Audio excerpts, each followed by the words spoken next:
Hello, I'm Mitra Sorrells in the PhocusWire studio with Donna Miller. She is Senior Vice President of Partner Solutions and Commercial Operations at Expedia Group. Welcome, Donna. Thank you for having me.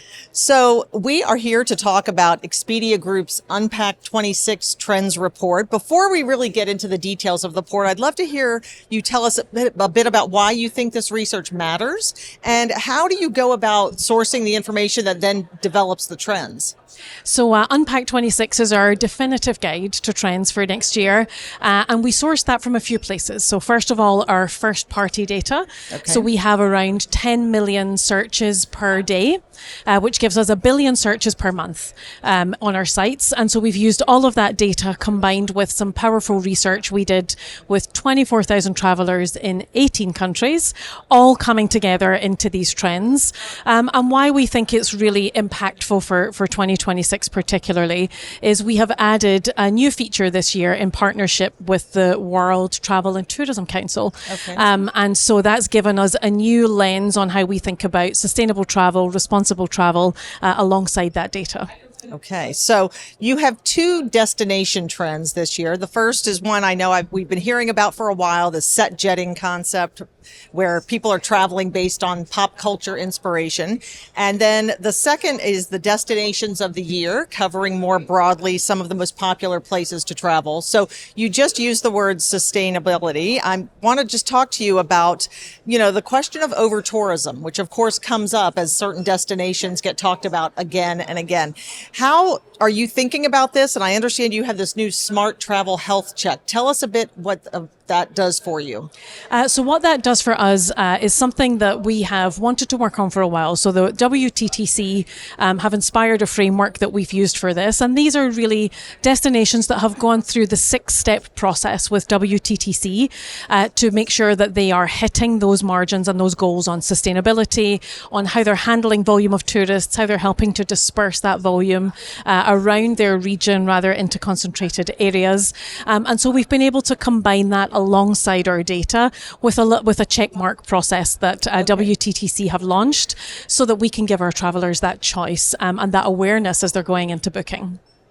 Yeah, it seems like a very important tool to have something like that for sure. So I want to also talk about sporting events. That's another thing we've been hearing quite a bit about, that people are really making their decisions on travel based on activities such as sporting events. You say it's a huge trend for 2026 as well, and really looks at some culturally unique sports like sumo wrestling in Japan and caber tossing in Scotland.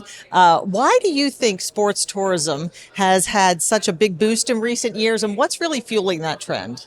For us, what we're seeing in our data is the very large sporting events that everyone knows about. Of course, that's here to stay. But we're seeing this emerging trend in much more local, much more cultural types of events. And if we've been to any sort of sporting events, even if you're not really into the sport, the process of being in that with friends, with family, experiencing that together is really driving this trend on looking for something different. And so some of these sports, like you say, along with banana ball in the US and many other things that don't perhaps get the big headlines, are fueling this idea of local cultural immersion with that sports angle. Okay, so, we've talked about destinations and where travelers are going, and now we've just talked a bit about the experiences that are really getting their interest. Tell me a bit about what you're seeing in the accommodation space and any trends that you're seeing about how travelers are booking hotel stays. What we're seeing is a new trend for us actually is one hotel is not enough. Yeah. So over 50% of the travelers that we surveyed shared with us that they are actively searching for more than one property in one stay. And that's particularly strong in the Gen Z and millennial demographics. So who may be going to a destination but want to experience different types of property or different types of regions in that area. And so they're really searching for value, they're searching for flexibility, but they're searching for very different experiences. It could be an ultra all-inclusive with something more local. It could be perhaps different areas of a city. So not looking to actually do split trips and fly somewhere else, but really expand what they're seeing of a destination through hotel hopping.